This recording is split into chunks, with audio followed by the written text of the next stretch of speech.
এখন আসেন সর্বশেষ যে মাসালা, টুকাই ভিক্ষুক।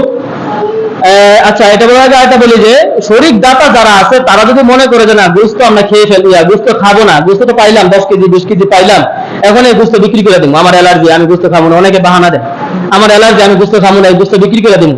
এই বিক্রি করা যাবে কিনা দেখেন, অনেকে বুদ্ধি করে যে না গোস্ত শরীর তো হয়েছে 20,000 টাকা দিয়ে, এখন যে পরিমাণ গোস্ত পাইছি গোস্ত বিক্রি করলে খাবো 25,000 30,000, জায়গা 10,000 টাকা লাভ, তো বেচালাই।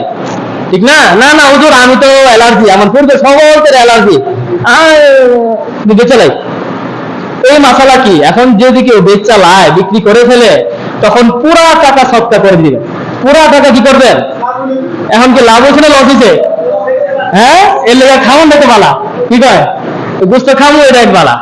এই জন্য কি এই ধারণা আমরা পোষণ করি না, অনেকে করে, এই জন্য বললাম আর কি।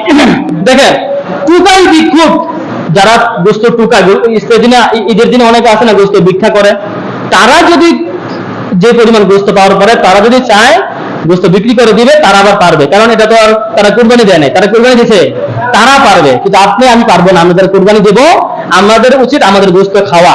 ঈদের দিনে কি করবেন? ঈদের দিনে সবচাইতে অন্যতম একটি সুন্নত হচ্ছে যে নিজের খাবার মানে প্রথম খাবারটা আমরা কি দিয়ে করব? নিজের গরু গোস্ত দিয়া। সকালে খালি পেটে আমরা কি করবো? ঈদগাহে আসবো, খালি পেটে ঈদগাহে এসে নামাজ শেষে আমরা যখন কুরবানি করব ওই গোস্ত আমরা খাবো, এটা একটি সুন্নত। তবে এটা সবার জন্য না, কিন্তু অনেকে আছেন যে রুগী, অনেকে আছে যে ক্ষুধা মানে ধরে রাখতে পারেন না, তাদের জন্য বড় মশলা না। তারা যদি চায় যে আমি খাবার খেয়ে আসবো, শ্যামাই ফিরনি মিষ্টি আমরা যা খাবার আমরা খাবোই, কিন্তু একটা সুন্নত যদি আপনি পালন করতে চান যে না আমি কি করব, আমি আমার গরুর গোশত দিয়েই প্রথম খাবারটা খাবো, এটাই হচ্ছে অন্যতম একটি সুন্নাহ। এর জন্য অনেক বড় প্রতিদান রয়েছে। ঈদের দিনে মোরগ যদি কেউ কুরবানি করে যাবে না, গত সপ্তাহে বলেছি। তবে হ্যাঁ, মোরগ যদি কেউ খাওয়ার জন্য করে, খাওয়ার জন্য জবাই করে, সেটা আবার কি করা যাবে? খাওয়া যাবে।